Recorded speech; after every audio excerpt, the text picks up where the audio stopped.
ഒരു കാര്യം പറയണ്ടായിരുന്നു.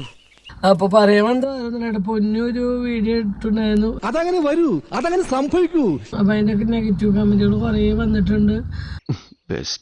മോശം അഭിപ്രായം കുടുംബത്തെ പറ്റി നാട്ടുകാർക്ക്. 2 ദിവസം മുന്നേ എന്റെ അച്ഛമ്മ മരിച്ചിട്ട് ഇപ്പൊ ഞാൻ തറവാട്ടിലാണ്. കഷ്ടായി.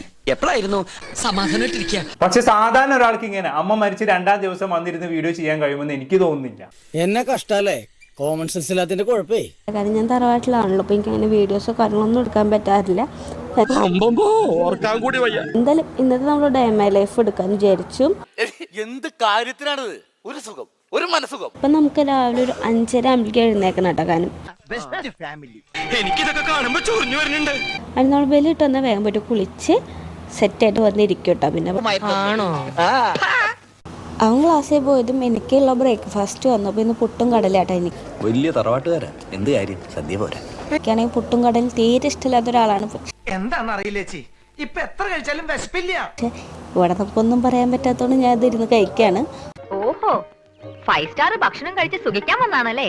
ഞാൻ പിന്നെ അച്ചാറും പുട്ടും പപ്പടം കൂട്ടിയിട്ട് കഴിച്ചു. നല്ല ടേസ്റ്റ് ഒക്കെ ഉണ്ടായിരുന്നു കേട്ടോ. ബുദ്ധിക്ക് ചെറിയ തകരാറുണ്ടോ എന്ന് സംശയം. എനിക്ക് ഫുഡ് വന്നിട്ട് അവിടെ ബാക്കി എല്ലാവരും ഫുഡ് കഴിക്കുള്ളൂ കേട്ടോ. അങ്ങനെയാണ് കഴിക്കേണ്ടതെന്ന് പറയും. ഗണപതിക്ക് കൊടുത്തിട്ടുണ്ടല്ലോ തുടങ്ങാൻ, തടസ്സങ്ങളില്ലാണ്ട് പോണല്ലോ. ഉള്ളത് പറയാലോ, ഇതിനും നല്ലത് പൊന്നൂസ് ആ പാലിൽ ഇരിക്കാത്തത് തന്നെയായിരുന്നു. ചന്ദ്രൻ, നീ എന്താ ഇങ്ങനെയൊക്കെ പറയുന്നേ? ഞാൻ എങ്ങനെ പറഞ്ഞോടാ? മരിച്ചു പോയ ആൾക്ക് വേണ്ടിയാണ് ഇരിക്കുന്നതെങ്കിൽ അതിനൊക്കെ ഒരു മര്യാദയൊക്കെ വേണം. ഒരു മനുഷ്യനായ കുറച്ചൊക്കെ ഔചിത്യം വേണം. ചെയ്യുമ്പോ വൃത്തിക്ക് ചെയ്യണം. അച്ചമ്മയ്ക്ക് വേണ്ടിയാണ് എന്നും പറഞ്ഞ് ആ പാലിരുന്ന് പ്രൊമോഷൻ വീഡിയോ ചെയ്യല്ലേ വേണ്ടത്. അച്ഛൻ പറഞ്ഞു ഇതിലും ഭേദം കട്ടപ്പാറയായി കക്കാൻ ഇറങ്ങുന്നതാണെന്ന്.